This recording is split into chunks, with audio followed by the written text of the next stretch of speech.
Hi, I'm Josh, and I'm coming to you on a very stormy day in January to talk to you about the games that I purchased and played in the month of December. Turns out that the final month of 2022 was an excellent month for gaming, so we'll get right to it, and I do apologize in advance for any wind noise that you might hear in the background of this video.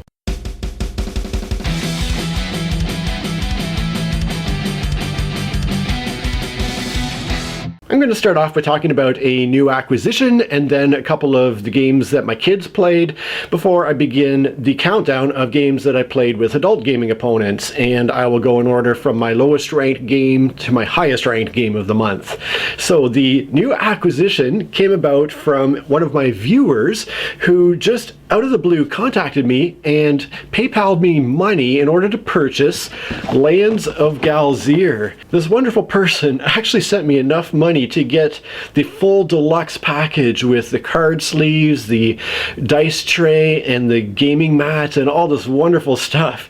So I was so excited to receive Lands of Galzir in the mail. I promptly sat down and sleeved nearly 500 cards that come in this game, and it sure looks gorgeous, and I'm super excited to try out this apparently narrative-based open-world adventuring game. It looks pretty awesome, and it actually encouraged me to get back to this designer's previous game, which was Dawn of Peacemakers. I'm going to get to that in a second here. But yes, Lands of Galzir is one that I'm very much looking forward to getting to.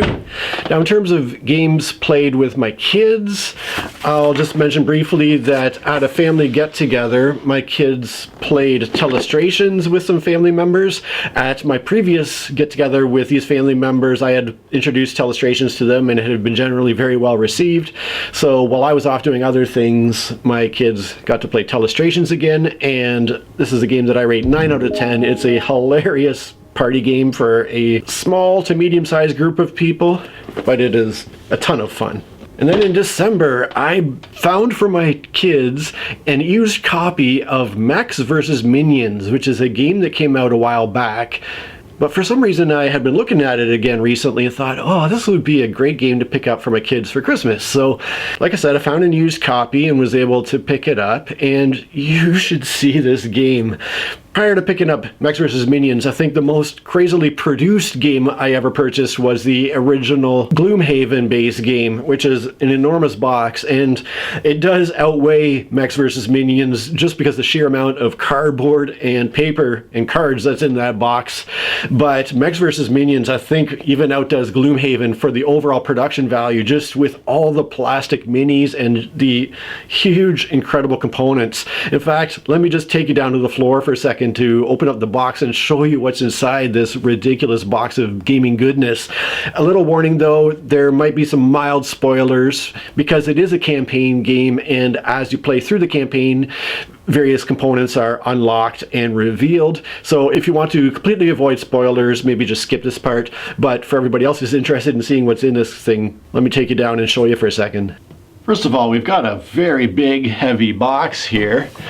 And the instant we open it up, you can already see all the amazing goodies that are inside. We have our 4 main characters who are all fully pre-painted, which is pretty awesome. They're very large minis too. It's a little hard to tell on the video what the scale of it is, but they are very large. Then we've got a bunch of plastic minis with fully metal indicators here for various things. We have some colorful dice. We have some large plastic crystal shards. Many minions. Many more minions. We got our various rule books. A whole bunch of sealed envelopes, one for each mission, with various content, papers and cards and so forth. We have even more minions. We have our gigantic player card tracks where you program your turns using various cards. We have a track tile, various map tiles. We have a few more map tiles in the bottom here. We have decks of cards. We have an incredibly huge first player sand timer token for the timed turns that occur in the game. We've got a big plastic bomb. And here's the part you might not want to spoil, but inside this huge box is a single miniature that I don't know yet what it is because I haven't gotten to that scenario yet, but I assume it's the big boss monster. And it is an enormous, fully painted miniature that when you compare it to the kind of average size Minion Mini, you can see just how gigantic this thing is.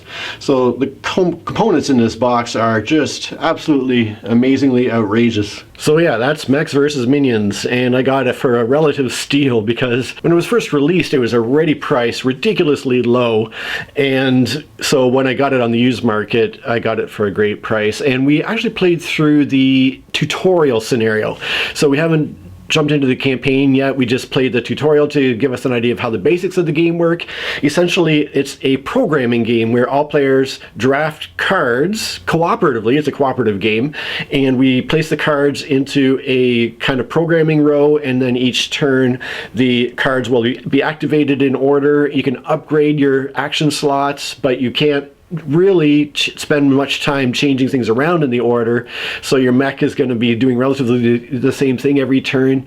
And so I wasn't sure how that would all work out with the kids in terms of being able to kind of puzzle through that aspect of having to think ahead with the way they program their row and with the way it kind of fills up and changes over time. But at least with the tutorial they seem to do really well with it. I haven't yet given the game a rating because it was just a tutorial mission and we haven't actually started into the campaign itself, but we will do so definitely in the near future, so stay tuned to the games played in January video and I'll talk more about it then. So starting now into the countdown of my more kind of, I guess, adult games, I have this beautiful little chess set that my older son got for me for Christmas, and it comes with chess, checkers, and with backgammon. Now, I don't know if I've ever played backgammon before. I probably have years and years ago, but I thought I'd try it out, see how it went. So I learned the rules and gave it a try with my older son and just didn't enjoy it at all. I'm sure there's a lot of strategy to the game. The game's been around for hundreds of years and it's super popular the world over. So there's definitely something to this game that I am not getting on my first play of it, but it felt quite random with just the roll of the dice. I know there's a lot to think about in terms of which pieces you're moving and how you're moving them, and I do feel that a lot of the strategy comes into play with the way the betting system is set up in terms of how you bet on the game over the course of multiple plays. We only played the one game and sort of left out that betting aspect, so I think we probably missed out on a big part of the strategy of the game by leaving that out. And ultimately it was just kind of rolling the dice and seeing how our pieces ended up, and then once they were all stacked in the kind of home area, just trying to roll the numbers you needed to get them off the board. So for my gaming experience, it wasn't great. I rated it 2.5 out of 10. I'm not super interested to keep trying backgammon and exploring it anymore. I'm just really happy to have a nice little wooden chess set, and that's definitely the game I'm more interested in. Even checkers I'm not so much interested in, but chess definitely so. My next game is a game that I played at that family gathering that I mentioned, and so while my kids were off playing Telestrations, I was playing a game with one of my brothers. Now, not that long ago I had a gaming auction where I sold off a bunch of my games, and my brother actually purchased one of my games called Verona Twist. This is a game that I have tried a bunch in the past and just, it was not a hit with me at all. I couldn't pull out the strategy of the game. It just felt way too random for me. So I thought that I would try it out with my brother and see if the two of us could kind of find anything deeper within this game. And of course I said I would refund his money if it didn't work out, because I was certainly skeptical about it being a hit. So we did end up playing 3 games back to back just to get a good feel for the game. And we did find, I would say, a slight bit more strategy in terms of positioning the characters on the board, trying to block certain characters from moving, denying your opponent certain moves. But that was still fairly minimal. It still felt very luck-driven in the way that things kind of played out in the game. It ultimately didn't change my rating of the game, which was 5 out of 10 and still remains 5 out of 10. And sadly, I had to say goodbye to Verona Twist and say, sorry, it just didn't work for me. Now, when I was talking about Lands of Galzier a minute ago, I mentioned Dawn of Peacemakers, a game by the same designer. And this is one that previously I had played the first scenario of the campaign 3 times. This is a cooperative campaign game where players are playing as these animal characters who are trying to insert themselves between 2 warring armies of animals. We have the ocelots and the birds. I forget what birds they are. But these 2 animal factions are at war, and our job are to be peacemakers, which I love. I adore that theme. I think it's amazing. More games should kind of incorporate that kind of thing. So, like I said, I had played the first scenario 3 times. I had played it once by myself to get a feel for how the game plays, because it's kind of a different game. It's sort of unique in the way that it plays out. And just from reading the rules at first glance, I wasn't entirely sure how it would all come together. So I did play a game on my own. Then I played a game with my kids to see if this kind of cute animal theme and the wonderful theme of peacemaking would appeal to them.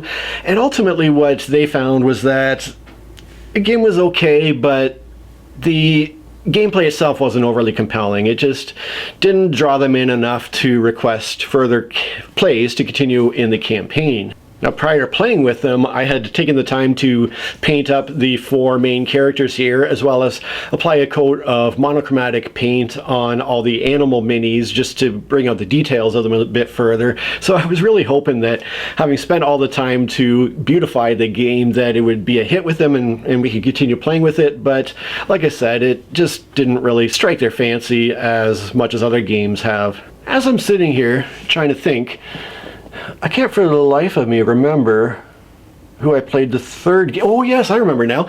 The third play of this game I did actually from my YouTube channel. I have another video where I did a complete playthrough of the first scenario of this game and uploaded it to my channel. So if you like, you can check out that video and see for yourself how the game actually plays out.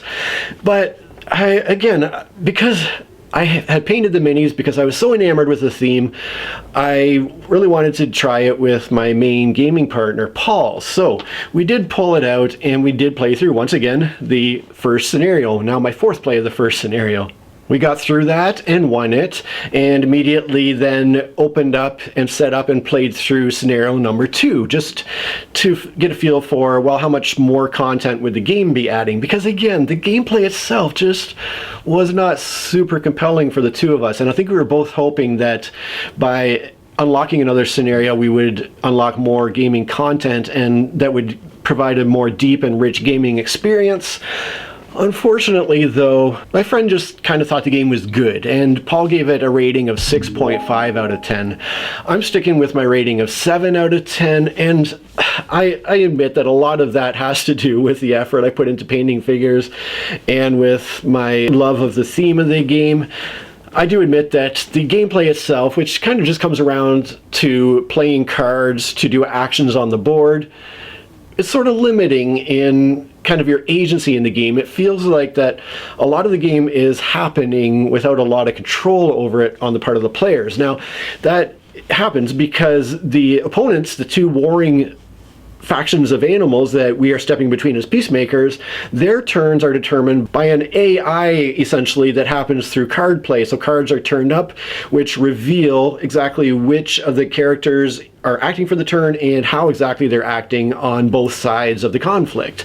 So every turn, these cards for both armies are going to dictate what happens, and we, as the main characters here, have a limited amount of things we can do to affect what exactly happens and the way those turns play out. Now, once you get a feel for how the game works and the way the systems all work together, you can push and prod things to definitely strongly influence how things happen, even though at first it might feel like, yeah, I'm not sure exactly how much control we have here, but yeah, you do get a certain amount of control over how things play out. Although being a cooperative game, there has to be some element of luck in there to give an element of uncertainty of how things are going to go. I do like the game enough that I would love to continue to explore the campaign, but it's just yet another game like something like Steam Torpedo, for instance, which I've talked about previously, where I like the game more than anybody else I've played it with. So I'm certainly not going to ask Paul to keep playing through the campaign with me, because we have so many other games that we rate much higher than 6.5 or 7 out of 10 that our time is better spent playing. So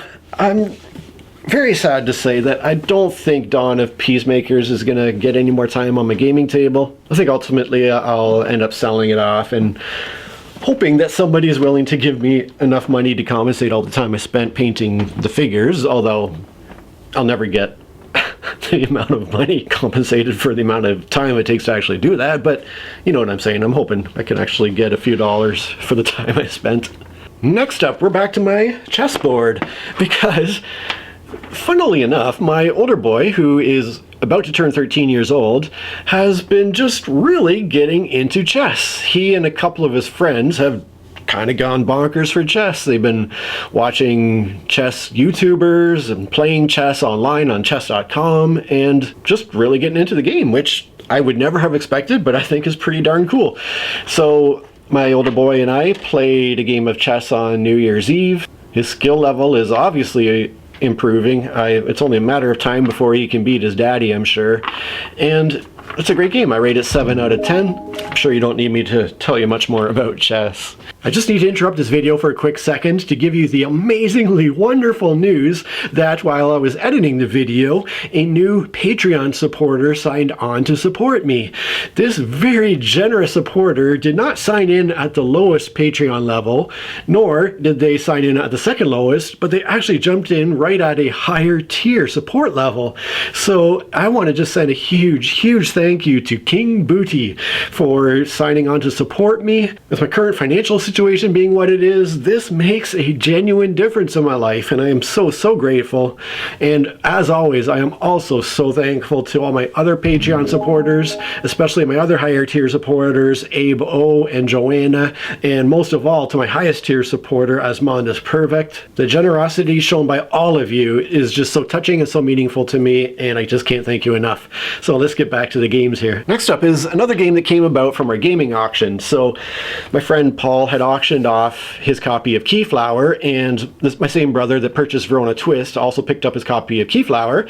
And since I remember enjoying Keyflower in the distant past when it was first released, I thought, hey, why not have my brother over along with Paul and another friend, and I will teach my brother how to play Keyflower, which he just purchased from Paul, and the four of us would give it one more play before it goes off to my brother to enjoy in the future. So we did a 4-player game. It is just a really amazing game. There's a lot that is just really coming together to make a very thinky, deep Euro-style gaming experience, which normally isn't my thing. I'm much more of a thematic gamer in general, but there's something about Keyflower that is so interesting to me. I will say that the previous time that we played Keyflower many years ago was at a kind of group event where we had different games set up in a pub, and at the time when I was still married, my ex-wife had gone off to play it with 2 or 3 other gamers, and one gamer in particular had such terrible analysis paralysis. He took minutes every time it came around to his turn that the game stretched on for at least a good 3 hours. And after that, my now ex-wife swore that she would never play Keyflower again. And after that, I sold my copy of Keyflower because I figured that, well, chances are I will never play it again then either.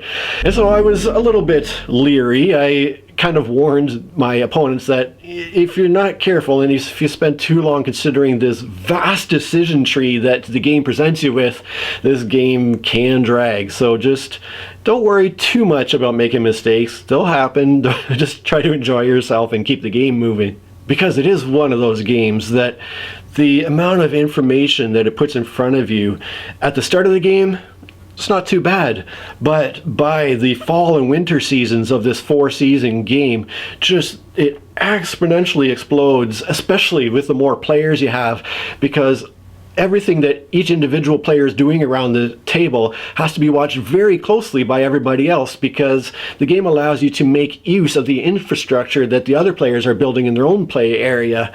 So not only are you interacting with these shared items in the middle of the board that come up every season, but you're also interacting with every other player's sort of tableau their land that they're building, the buildings that they're creating in front of them. So there's a massive amount of information, just huge decision trees. But thankfully for our 4-player game, it worked out really well. All 4 of us played at a decent clip, and we got the game finished in, I think after rules explanations, it wasn't much more than 2 hours. So I rate Keyflower 7.5 out of 10, and Paul actually rates it the same, 7.5 out of 10. And I was happy to get back to that old game again and enjoy it one more time. Now, to return to some 2-player gaming with Paul, we got Hardback to the table again, but this time we played the cooperative version. So if you have forgotten, since the last time I talked about it, Hardback is a deck building card game where each card in the deck is a letter, and as you acquire letters, they are added to your deck, and every turn you're using your letters to spell out a word, and then the cards you use to spell your word each have individual things on them that they give you, like victory points or money to buy more cards or special abilities and so forth. And in comparison to the previous version of the game, Paperback, this is, I would describe as kind of Paperback 2.0, although some people do still prefer Paperback. But the reason I have kept Hardback and sold my original copy of Paperback was because Hardback is slightly more focused on the deck building aspect of this game, whereas Paperback is slightly more focused on the word creation aspect of the game. So Hardback kind of brings out the deck building a bit by having essentially 4 suits of cards that when they are played together in the same word on your turn, they combine to do extra things for you. So it encourages you to kind of really focus on 1 or 2 suits of cards and give yourself more powerful abilities that way. Whereas Paperback gives you more options for creating words, I think. Although one thing I like about the flexibility of Hardback is that any letter card in your hand can be flipped upside down and doesn't give you any rewards, but it can be used as a wild letter. You can use it as any letter, and thus you can have more flexibility about how you spell words. So anyways, the only way I've played the game previously is competitively, and this is the first time I tried it as a cooperative experience, and I have to say that I really enjoyed it. Even though Paul and I got absolutely smoked by the AI that we were playing against. It is definitely a challenge to win the solo game. However, like I said, it was great. Paul indicated that he enjoyed the cooperative experience even more than the competitive experience, and I actually enjoyed it so much that I would love to find the time to sit down and just play it solo and see if I can beat the AI on my own. And I almost never do solo gaming, so the fact that this game has me wanting to do that is definitely a good sign. After the cooperative game we played, I rate the game 7.5 out of 10, and Paul does still rate it 7 out of 10 overall as a game experience. Now switching over to my other gaming friend with whom I play Magic the Gathering. We did get Magic out again. We played more blind drafting with this huge bundle of cards that I had picked up dirt cheap from some online seller through Facebook Marketplace or something like that. But basically this seller had separated this bundle of cards into typical 15 card packs with some commons and some uncommons in each pack, and which allowed us to essentially open a couple at a time to do blind drafts that weren't actually drafting because, well, I talked all about it in a previous video about how we like to do our kind of fresh open decks of Magic plays. And once again, I rate Magic the Gathering 7.5 out of 10. Continue to enjoy playing that with Mark. Now going back to cooperative gaming, we got back to a game that I first purchased and played in November, and that is Switch and Signal, the cooperative train game. I have to say that I'm really enamored with this game. It is just such a unique and interesting design. It is so simple to learn, but the way it all plays out is just so interesting with the way that when trains come into play on the board, they just sort of start driving down the tracks, and you have a certain amount of control about how fast they go, but inevitably they're going to keep chugging along, and you have to make sure you're turning the right switches and the correct signals to route the trains the correct way on the maps to pick up your goods and deliver them to the cities, and hope that they don't collide with each other or go off in the wrong direction or whatever else. And so it's just such an interesting little game, so beautifully produced with really nice little plastic trains. When I played it for the first time last month, I had given it a rating of 8 out of 10. I think I'm going to drop the rating just slightly to 7.5 out of 10, purely because I'm not sure about the long-term replayability of the game. I mean, the strength of the game is its simplicity and the fact that you're not really doing much. You're changing the switches and signals on the board and you're moving the trains, and that's literally all you're doing. But the fact that it is so simple and easy to get into means that there's also not a lot of depth to explore for long-term play. So we'll see over time if I get bored of the game quickly. I just kind of hope that they release some kind of expansion for it that does give it a bit more depth. But in the meantime, I just really think it's a great game. Next was another 4-player game. This time, myself and Paul and my 2 boys got together to play a game of Oneironauts again, using my components from the game Dixit. And like I mentioned in a previous month, it is very much a Dixit-like game, although it is a bit simpler in terms of how it plays out. And it is a cooperative rather than a competitive experience. Playing with the boys, we managed to just squeak out 2 wins. We played 2 games, and each time won by like a single point or something against the game. It's just a real fun kind of family party gaming experience. I'm still keeping a lookout for when it ultimately gets released and available in Canada so that I can compensate the designer and publisher for creating the game instead of just using Dixit components. But in the meantime, we're certainly having fun using the Dixit components, plus a few other things I've added, plus a random word generator that I downloaded onto my phone. Anyways, it all works together to make a really fun game of Oneironauts. Next up is another recent favorite, and I was very excited to get another game of King Domino Origins played. I just cannot seem to win this game. Paul smoked me again, but that does not dampen my enthusiasm at all. I still love the game, and like I've mentioned previously, when I lose at games, typically it just makes me want to keep coming back and solving that puzzle that I'm just not quite getting and exploring the strategy and tactics and all of that stuff. So King Domino Origins is just such a fun little domino-inspired tile-laying game. I rate it 8.5 out of 10. Paul rates it 8 out of 10. So I will play it as much as Paul will allow me to. And I think there are 3 different ways to play the game. The first one maybe doesn't really count because it's just kind of a really basic version of the game. But the 2 sort of more advanced versions of the game allow you to score points in different ways. One way allows you to do kind of a set collection of having the most of specific resources. The other one allows you to instead use those resources to purchase scoring tiles that are placed onto your board. And I do prefer that version of the game better. Adding those characters to your map who allow you to score in different ways definitely adds another interesting component to the game. My second last game for the month is one that I played at the same family gathering at my brother's house, and he had acquired a game of Clask. So Clask is played on a mini wooden table, slightly air hockey-like, but there's no air blowing through it. Instead, it uses magnets, where you have a single piece on the board that you move around with a magnet that's under the board. So as you move the magnet under the board, your piece on the board will move around, and you're trying to hit this ball into your opponent's goal circle.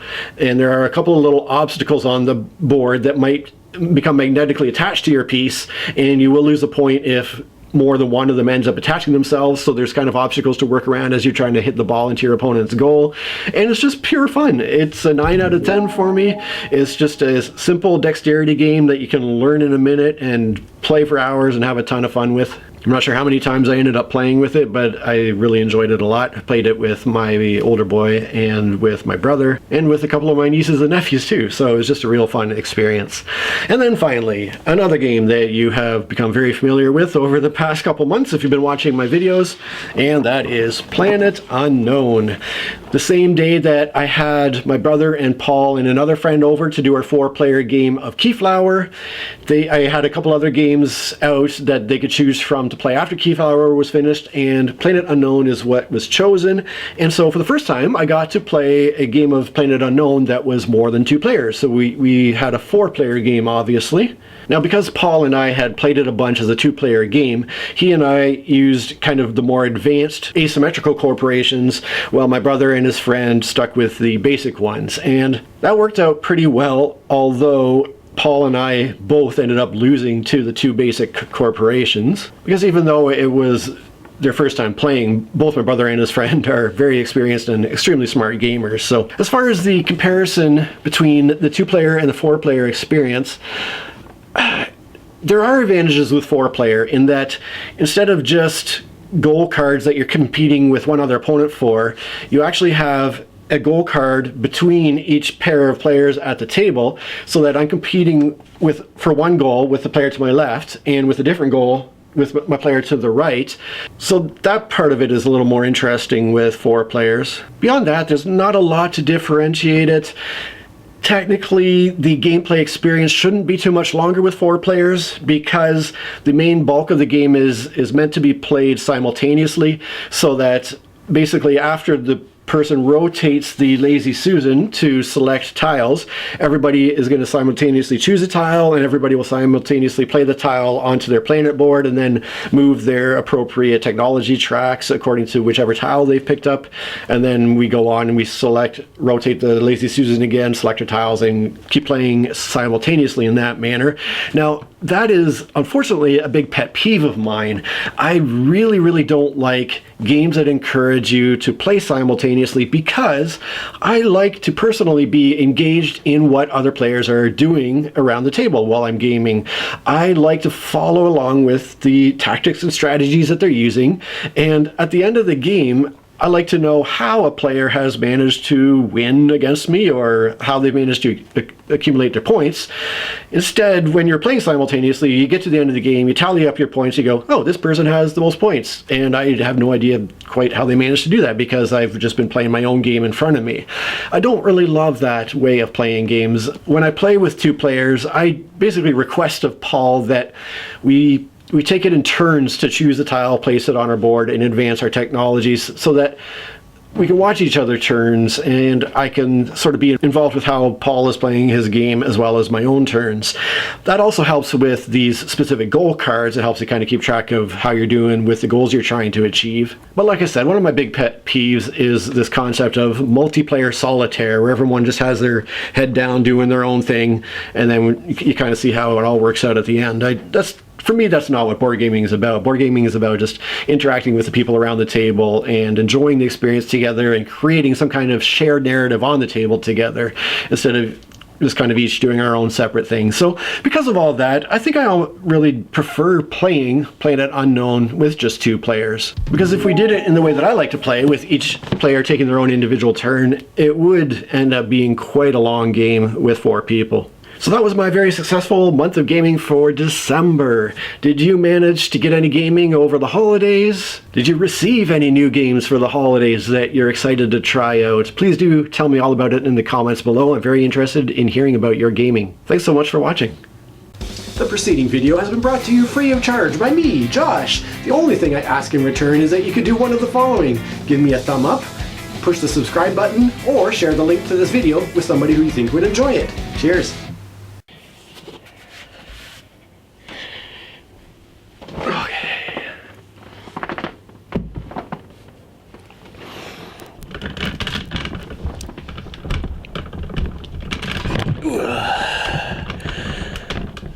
Okay, I'm going to start off by talking about, before I get into my countdown of the games I played with, I picked up prior to, if you want to not, it was already ridiculously lowly priced. It was already ridiculously, when it was first, and see if the 2 of us could kind of pull anything out of it, which was a 5.5. No, sorry. Like there's this by sort of pre-programmed by an artificial. It's just one of those things where we are better. Now, back up. Watch my previous video if you like, where I talk about Mad. I just need to interrupt this video for a quick second to tell you the amazingly wonderful news that a new Patreon supporter signed on with my current fan. Typically, just wants to, because if you, but one, like, But like I said, one of my big pet peeves is this